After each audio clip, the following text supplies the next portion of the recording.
ईरानी supreme leader Ayatollah ख़ामनेई की शहादत कैसे हुई, ये वाक़या हुआ कैसे, इसके बारे में आहिस्ता आहिस्ता अमेरिकन मीडिया बता रहा है। एक तो इसमें कुछ अमेरिकी मीडिया ने यह भी दावा किया कि अरब हुक्मरान खासतौर पर मोहम्मद बिन सलमान का नाम आया कि उनसे डोनाल्ड ट्रंप की मुशावरत हुई और राब्ते हुए थे इस वाक़े से पहले, और वहाँ ये दावा किया जा रहा है, हालांकि सऊदी अरब की जानिब से किसी किस्म की कन्फर्मेशन नहीं है और ना सऊदी अरब ने इसके ऊपर कोई बयान जारी किया है, तो इंतजार करना पड़ेगा। लेकिन वो अरब हुक्मरानों को भी इसके अंदर लपेट रहे हैं कि जनाब आयतुल्लाह ख़ामनेई की शहादत और ईरान के ऊपर अटैक में अरब हुक्मरानों की मर्जी शामिल थी।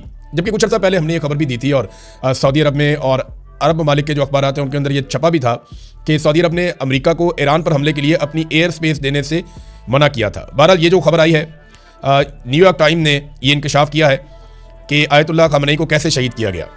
न्यूयॉर्क टाइम्स के मुताबिक CIA कई महीने से आयतुल्लाह ख़ामनेई की जासूसी कर रही थी। CIA को ये इंटेलिजेंस मिल चुकी थी कि हफ्ते की सुबह आयतुल्लाह ख़ामनेई आला ईरानी ओहदेदारान के साथ एक अहम मीटिंग करने जा रहे हैं।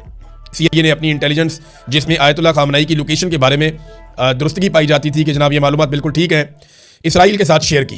पहले इसराइल और अमेरिका का इरादा था कि रात के वक्त हमला किया जाए, लेकिन हफ्ते की सुबह मीटिंग की इतला मिलने पर दोनों ने दिन के वक्त हमले का वक्त एडजस्ट कर लिया। ईरान भी सुबह के वक्त हमले का सोच नहीं रहा था। ईरान को शायद ये गलतफहमी थी कि हमला होगा तो रात में होगा। सुप्रीम लीडर आयतुल्लाह ख़ामनेई की सदारत में सुबह 9 बजे बहुत सारे लोग जो उनके साथ मौजूद थे, बड़े अहम तरीन लोग हैं, जिनमें कमांडर इन चीफ पासदारान इनकलाब, वज़ीर दिफा और सरबराह मिलिट्री कौंसल, कमांडर पासदारान इनकलाब, इस्लामी फ़िज़ाई फ़ोर्स और नायब इंटेलिजेंस वज़ीर, ये बहुत सारे लोग और भी मौजूद थे। इनका इजलास तय था।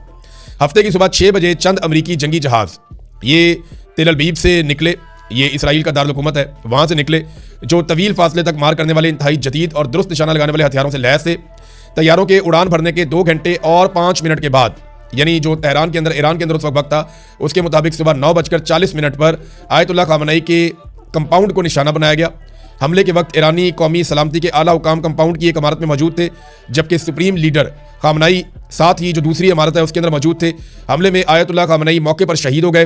वहाँ मौजूद ईरानी दिफाई निज़ाम के ओहदेदारान, वो भी बहुत सारे थे, वो भी शहीद हो गए। अमेरिका ने ख़ामनेई के साथ साथ दीगर ईरानी मिलिट्री कमांडर्स और ओहदेदारान की लोकेशंस भी हासिल की हमले के लिए, और वहाँ पर भी हमले किए, लेकिन उनमें से बहुत सारे बच गए। खौफनाक बात यह है कि CIA को इसी सोर्स ने आयतुल्लाह ख़ामनेई की लोकेशन बताई है, जिसकी रैकी पर जून में ईरानी शख्सियात को निशाना बनाया गया था। यानी 2025 के जून में जब ईरान की आम तरीन शख्सियात को निशाना बनाया गया, आपको याद है कि तब कुछ एटॉमिक साइंटिस्ट और बाकी जो इनके मिसाइल्स बनाने वाले साइंटिस्ट हैं उनको निशाना बनाया गया था आज से 6 माह पहले। तो वही जो इंटेलिजेंस सोर्स है उसने ही यहाँ पर दोबारा से ये काम किया है। तो ईरान की एक बहुत बड़ी इंटेलिजेंस की नाकामी है। ईरान की इंटेलिजेंस को इस बात का आइडिया होना चाहिए था कि आयतुल्लाह ख़ामनेई को इस वक्त इतना वल्नरेबल नहीं रखना, और उनको ये भी अंदाज़ा होना चाहिए था कि अमेरिका और इसराइल इस लेवल तक भी जा सकते हैं।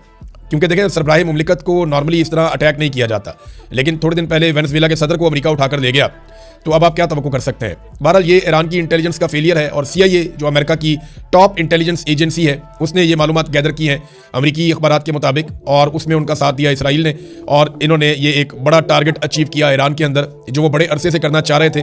ईरान के लिए एक बहुत बड़ा धचका है। ईरान के लिए नहीं बल्कि पूरे मुसलमान मुल्कों के लिए धचका है। दुनिया में बहुत सारी जगहों पे आयतुल्लाह ख़ामनेई की बड़ी कदर भी है। ख़ासतौर पे आयतुल्लाह ख़ामनेई एक बड़े सख्त गिर इंसान थे कुछ मामलात को लेकर। ख़ासतौर पे फ़लस्तीनियों के लिए इन्होंने बड़ी आवाज़ उठाई, हमेशा अमली जिद्दोजहद भी की है और अपने मौक़िफ़ से पीछे नहीं हटे। अब रद्द-ए-अमल आ रहा है, मुसलमान मुल्कों में आ रहा है। ईरान के अंदर बहुत बड़ा रद्द-ए-अमल आया, बहुत बड़े पैमाने पर अवाम निकल कर सड़कों पर आ गए।